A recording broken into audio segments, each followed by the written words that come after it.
দিন কয়েক আগে তামিম ইকবাল তার ইনস্টাগ্রামে 3টা ব্যাটের ছবি দিয়েছিলেন, মনে আছে? তামিমের নতুন ব্যাটগুলো শনিবার দেখা গেছে মিরপুর স্টেডিয়ামে। সেই ব্যাট নিয়েই আবার অন্য প্লেয়ারদের মধ্যে অনেকটা কাড়াকাড়ি লেগে গেছে। বন্যেরা বনে সুন্দর, শিশুরা মাতৃক্রোড়ে, এই প্রবাদটা নিশ্চয়ই শুনেছেন সবাই। একইভাবে একজন ক্রিকেটার ক্রিকেট মাঠেই সবচেয়ে বেশি সুন্দর। এ কারণেই হয়তো ইনজুরিও নাজমুল হোসেন শান্তকে বাসায় বসিয়ে রাখতে পারে না। ইনজুরিতে থাকা শান্ত এসেছিলেন মিরপুরে, মূল মাঠে দাঁড়িয়েই কথা বলছিলেন সাবেক নির্বাচক মিনহাজুল আবেদিন নান্নুর সাথে। এমন সময় চিত্রপটে আগমন তামিম ইকবালের। নান্নুদের দেখে দাঁড়ালেন তামিমও, হাতে তার 2টা নতুন ব্যাট, যে 2 ব্যাটের ছবি তামিম দিয়েছিলেন তার ইনস্টাগ্রামে। কদিন আগে মিরপুরেই দেখা হয়েছিল তামিম শান্তর, কিন্তু সেদিন কথা হয়নি দুজনের। এদিন তামিমে যখন দাঁড়িয়েছেন শান্তদের দেখে, তখন শান্ত তামিমের ব্যাটটাও হাতে নিয়ে দেখতে চেয়েছেন একবার, কিন্তু বেশিক্ষণ আর ব্যাট পরখ করতে পারলেন কই শান্ত। ততক্ষণে এসেছেন নুরুল হাসান সোহান। তামিমের ব্যাটটা দেখতে চাইলেন তিনিও। সোহানের প্রতিক্রিয়া দেখেই বোঝা যায়, প্রথম দেখাতেই তার মনে ধরেছে তামিমের ব্যাট। দেখতে দেখতেই শান্তদের 2-3 জনের আড্ডা তখন পরিণত হয়েছে 7-8 জনের জটলাই। সবাই নিজেদের মতো মেতেছেন গল্পগুজবে, কিন্তু সোহানের সব আকর্ষণ তামিমের ওই ব্যাটকে ঘিরে। হুট করেই ব্যাটটা বগল দাবা করে সোহান চললেন ড্রেসিং রুমের দিকে। ফিরলেন অবশ্য পরক্ষণেই, এবার হাতে একটা বল নিয়ে এসে সোহান সেটা দিলেন বল বয় নাসিরকে, বললেন একটা বোলিং করতে। টার্গেট হলো সোহান ব্যাটিং করবেন তামিমের ব্যাট দিয়ে, আরও ভালো করে পরখ করবেন তামিম ইকবালের নতুন এই ব্যাটটা। সুস্বাদু বাদাম, তিল আর স্বাস্থ্যকর গ্লুকোজ সব মিলিয়ে প্রাণ পিনাট বার। স্মার্ট কিছু খাও।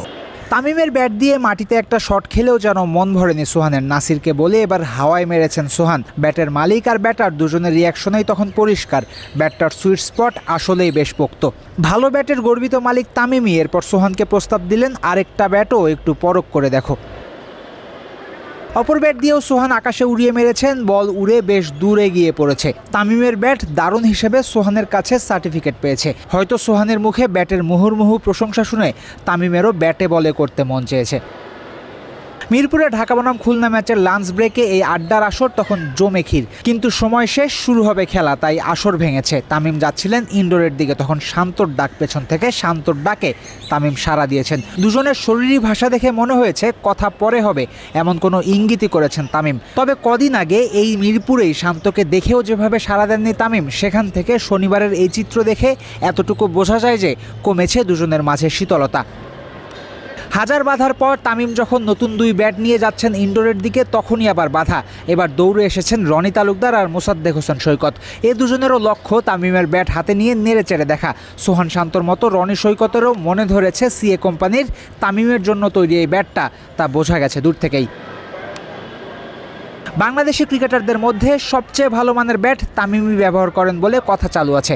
পাকিস্তানে গিয়ে দাঁড়িয়ে থেকে নিজের জন্য ব্যাট বানিয়ে এনেছেন তামিম, শোনা যায় এমন গল্পও। এসব যে শুধুই গল্প নয়, তার আন্দাজ পেতে পারেন তামিমের ব্যাট নিয়ে অন্যদের আগ্রহ দেখে। যে ব্যাটটা দেখছেন সেই নেড়ে চেড়ে দেখতে চাইছেন, পছন্দ করছেন। ব্যাটের মান ভালো না হলে এমন এমনি হয় নাকি?